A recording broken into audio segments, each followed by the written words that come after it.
do that. Get a lotto ticket. I got a rookie quarterback screen right. Jayden Daniels taking on Baker Mayfield. Where? Tampa. You got it. It was 2006, the last time Washington won a playoff game. It was actually in this stadium. Jayden Daniels was 5 years old. Daniels to De'Ami Brown. He had 89 receiving yards. He has come on in the second half of the season. The Commanders have a 7-3 lead. Here comes Baker. Oh, you think Jayden's the only quarterback in this game who could run a little bit? All right. Rumble, seasoned quarterback. Rumble. Oh, he's taking him on. Gary, he would, if he were in Costco, he'd have a double chocolate chip cookie. He brought it. He brought it. First down Bucs on the angry run from Baker, and then Mayfield to Mike Evans. And there was a battle within a battle here from Mike Evans. This thing had eyes. I don't know how the pass got through, but Mike Evans going against Marshawn Lattimore from their years when Lattimore was in New Orleans. Now he's in Washington, and Evans ate him up. A perfect 5 for 5, 73 yards, and a touchdown when Lattimore was the nearest defender, and then Mayfield to Bucky Irving. Mayfield 15 of 18, that's good. 185, not so good. Did have the 2 passing touchdowns, his fewest yards passing in a game since November the 10th. So the Commanders are going for it on 4th down. They went for it 5 times on 4th down. They're down 4, gotta have it. It looked like maybe some contact, like Levante David was in early on Zach Ertz. It's a turnover on downs, no flag. Here comes Baker. Trying to hand it off to Jalen McMillan, and it's Bobby Wagner who falls on the football. Perhaps a ball don't lie situation. As that jet sweep just, I don't know, failure to launch perhaps. Mayfield saying the fumble was his bad. Mayfield said after the game, I did some dumb stuff, and it'll wear on me for a while. Commanders get it right back. They go for it on 4th down, 4th and 2 on the 5. It's Jayden to scary Terry. Terry McLaurin for the touchdown. He had 89 yards and a score. The Commanders take a 3-point lead after the Bucs would tie it. We got 55 seconds left. Look at the patience from Daniels. Picks up the first down, stays inbounds. Tick, tick, tick goes the clock. Zane Gonzalez got to get that shoe on. He fixed his hair probably 7 times, and he's lining up for a chip shot 37-yarder. Doink! But through. It was leaning a little left, and then it came back center. The clock hit 0, and that's what Jayden Daniels said. He goes, until that clock hits 0, we're going to keep fighting. They did. The kick that sends Washington through to Detroit. From the coach's point of view, here's Dan Quinn. I felt like I was in a bounty commercial, you know, where the cup spills, and like it hit, and as it went through, I kind of just paused and probably skipped a beat. But that's honestly the emotion where it was at to go. We put it on the left, but I was thankful, obviously, to knock it through. But it was definitely a long 8-9 seconds field goal. The first upset of Wild Card Weekend came on the last game of Sunday night. Teddy Bruschi, Rex Ryan joins the program now. Rex, you know what it's like to have a rookie quarterback in this spot in the playoffs. So how do you put into perspective what Jayden Daniels just did, specifically on that final drive? Oh, I mean, this guy is, the poise of this young man is absolutely crazy. And the skill set, obviously, but it's the poise that absolutely, that blows me away. And the kid, he's done it 6 times where his team's been trailing in the 4th quarter or overtime, brings his team back. And you could see the confidence that his team has, Teddy. Like, it's like, hey, we've been here before. They didn't feel pressure. Not at all. His heart rate never changes. And so to me, he's a hired killer. And that's how he is. With incredible talent, but he is an absolute hired killer. And that's what you want in the biggest moments of games. To me, get ready for the next 10 years. We're going to be seeing this guy in the playoffs. You see a pretty good team in the Tampa Bay Buccaneers. The Commanders are on the road. There are some good players over there. Levante David had a great game. Vita Vea.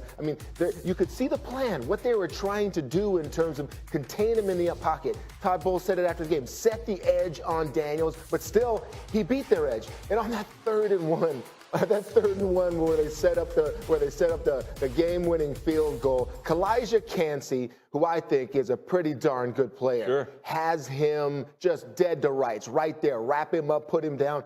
Just a little stiff arm that gives him a boost, and he doesn't feel it, and he just runs for the first down, run out the clock, and there you go. And for the Commanders, just Congratulations to them. What a win for them. Players like Terry McLaurin. All right, Terry McLaurin that hasn't had just so much failure in Washington, finally get a playoff win. Happy for the Commanders. Yeah, and the thing that gets me, I always go back to Jonathan Allen several years ago and what this game must mean to him. It was really cool seeing the social media reaction, too. I mean, some celebrities who are Washington fans, Matthew McConaughey, Dale Earnhardt Jr. weighing in and saying they've been waiting darn near 20 years for this playoff win. It's been really cool to see. Teddy, Rex, we'll see you later in the show. Thanks. The timing of it, not great, being backed up. Defense had just done a hell of a job getting us the ball. Another fourth down stop, and, yeah, unfortunate, but that falls on me. What are the Bucs right now? They're a team that has a stranglehold on the NFC South, and I don't see a whole lot about that changing anytime soon. So I think they would be in good shape. You've got your quarterback. I mean, Baker Mayfield was second in the NFL in passing touchdowns this year. You found something in the running game with Bucky Irvin, who looks absolutely phenomenal.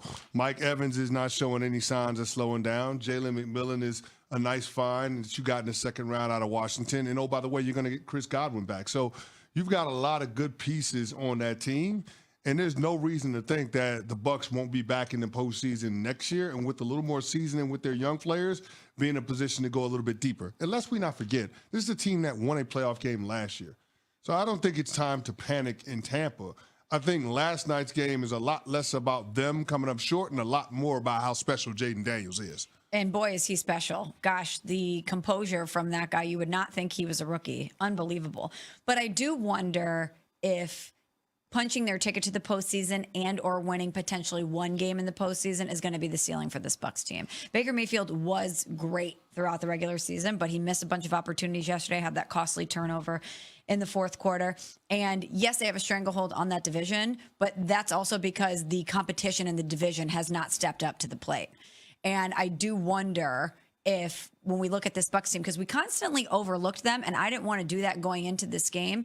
And even though Jayden Daniels is so special and this Washington Commanders team, I want to give them all the credit in the world.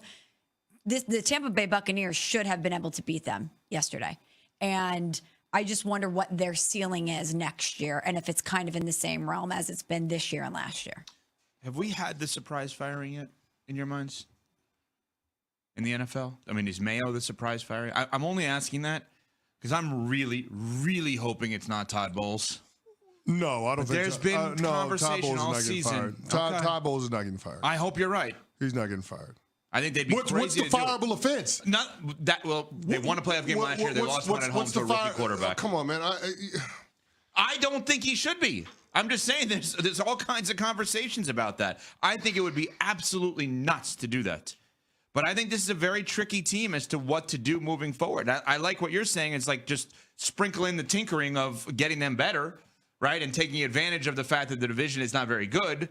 And well, you also take advantage of you paying a quarterback below market rate. Right. Right? I mean, like you're paying Baker Mayfield, what, $33, $34 million a year?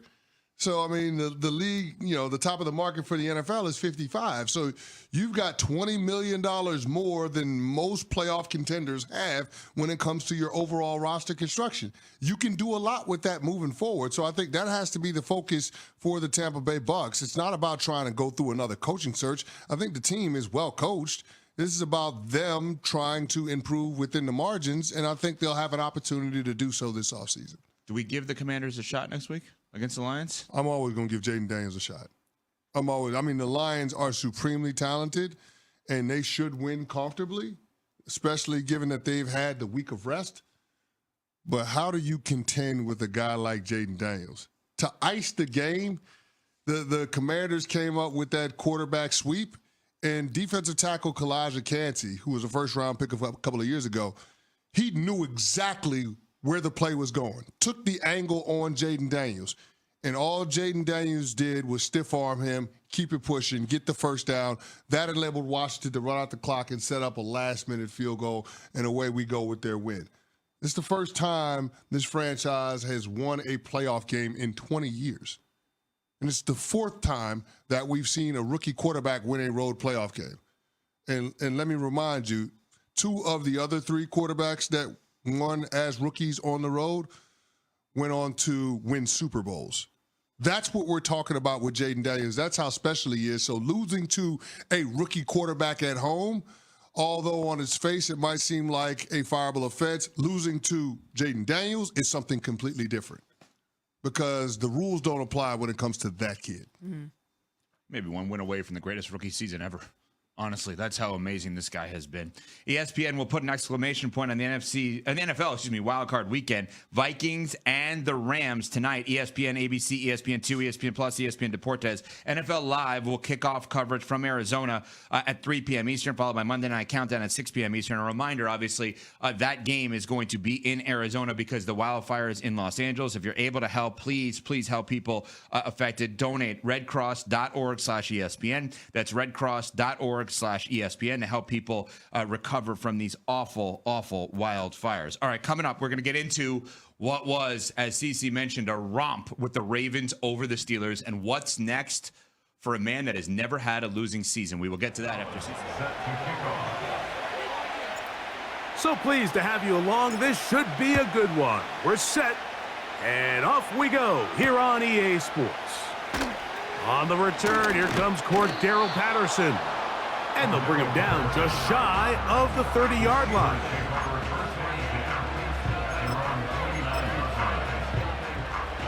So they come to the line for first down and 10.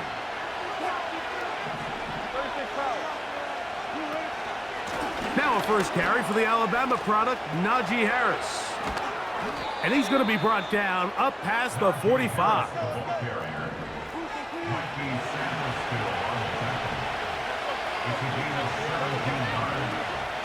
On first down, right back to Harris. And he'll get forward for a couple. It's second down.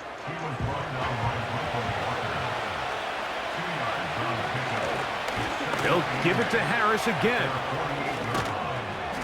And they're going to work this down inside the 45.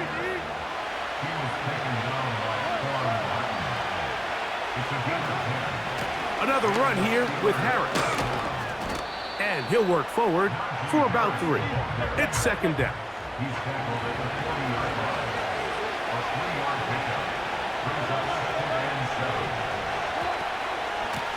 They're going to run out of the gun, and here's Harris.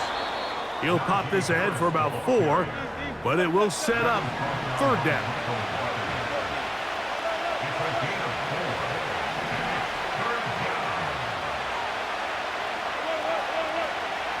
Out of the gun, here's Russ. That is caught! And he will get into the end zone. Calvin Austin. Touchdown, Steelers. Chris Boswell on for the point after. It's up and good. And the Steelers will take a 7-0 lead.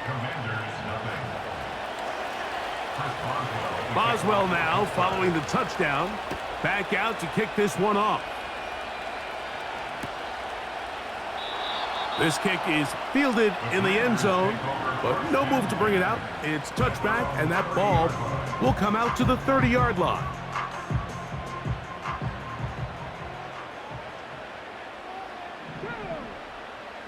Right to the air goes Daniels. They try to set up the screen, but this one doomed from the start. It's incomplete. They'll try again here, second and 10.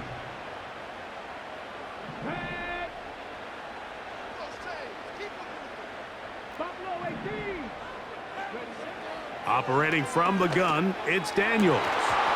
And that's going to be incomplete. Coverage was good that time. The contact jarring the ball loose and forcing third down. Luke McCaffrey, the intended receiver. Now it's going to be third down.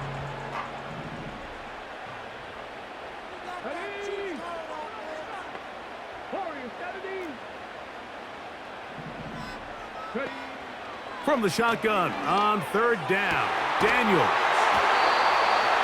15-yard pickup there. First down, Washington. And this is what you can do when you have one of the best receivers in the game. You understand that even if the coverage is not perfect for the play call, sometimes it's just as simple as my guy is better than your guy, and we're going to just keep giving him a chance. Off he goes.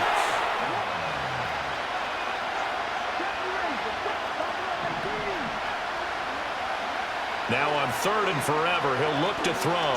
Slings this deep from McLaurin. And he bats it away, and it falls down incomplete. Trying to get something positive to happen here before the break, and they sure need it. They went for the big one, but it winds up incomplete.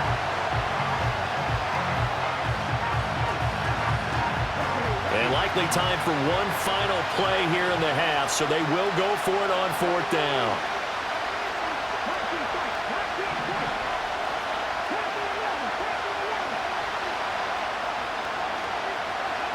A final shot before break. Daniels slings this deep from McLaurin. And got his man complete. He's to the 15. And he's in for the touchdown. Because it is so simple. It's something that these two have done and thrown together for years and years. Maybe not to each other, but since Pop Warner. They've been running the go route. Just run right by him, and if you're even, you're leaving, and I'm going to drop it right over the top. Now to throw.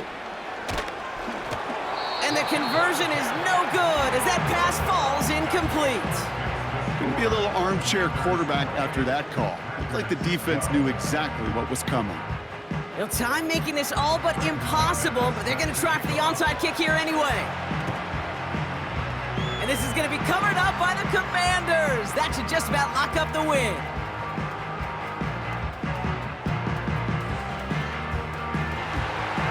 Washington finishes the return to the end zone. Touchdown! The Commanders picked up the fumble and ran it home. He gets it to go, and the Commanders will move out to a 14-7 lead.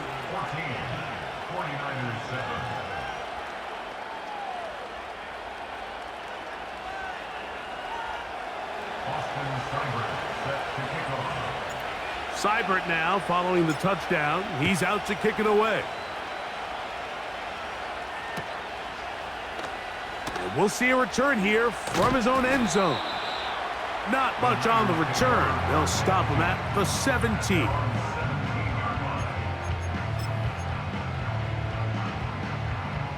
Boy, some bulk in the formation on that right side here for 1st and 10.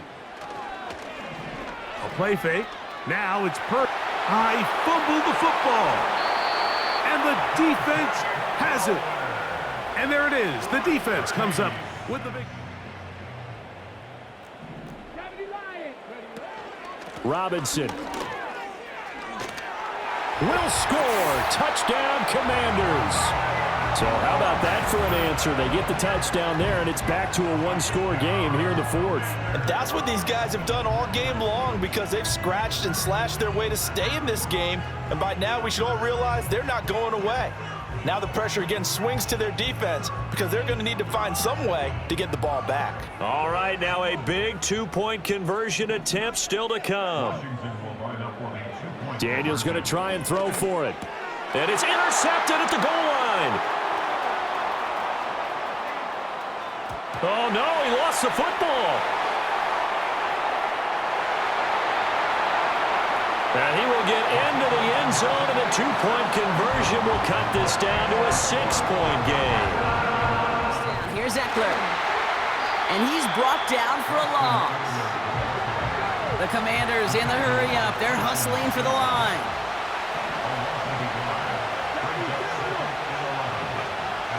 To throw. That's complete. Here's Brown. And they bring him down. Looks like he got it to the 27.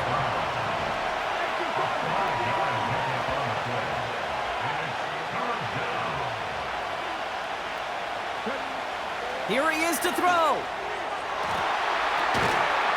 Someone got a piece of that downfield throw, but it is caught anyway. And that's a Washington touchdown. So there's part one, Brock. They get the touchdown that they desperately needed. Now, you'd imagine, comes a try for 2. Yeah, and this might be just as tough as to go get that touchdown they just did because, well, they work on 2-point conversions, but they're difficult.